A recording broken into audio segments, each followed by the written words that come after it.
ऐसा जीवन बिल्कुल भी नहीं चाहिए। हम सिर्फ इस देश के जिम्मेदार विपक्ष होने के नाते जो आपने बताया था, जो आपके द्वारा कही गई बातें थी, उसी से जुड़ा हुआ कुछ सवाल पूछ रहे हैं। हमने नहीं कहा था, आपने ही कहा था। आपने कहा था कि 100 स्मार्ट सिटी बनाएंगे, आपने कहा था 100 दिन में काला धन लेके आएंगे, आपने कहा था कि हर साल 2 करोड़ नौकरी देंगे, तो 18 करोड़ नौकरी होना चाहिए 9 साल में।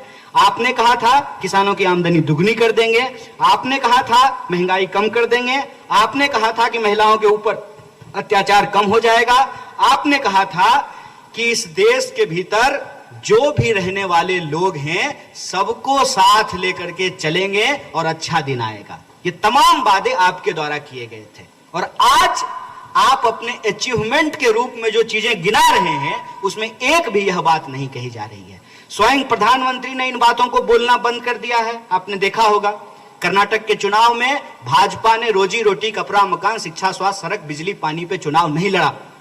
आपने हिमाचल का चुनाव देखा होगा, भाजपा में रोजी रोटी, कपड़ा, मकान पे चुनाव नहीं लड़ा।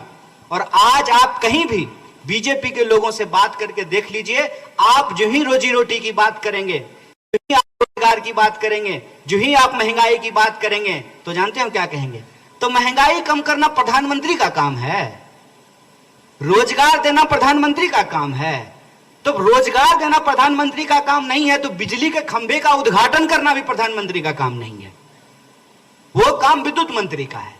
रेल का उद्घाटन करना रेल मंत्री का काम है, विदेश जाना विदेश मंत्री का काम है, वित्त पे कानून बनाना वित्त मंत्री का काम है, और कानून पे, व्यवस्था पे बात करना कानून मंत्री का काम है।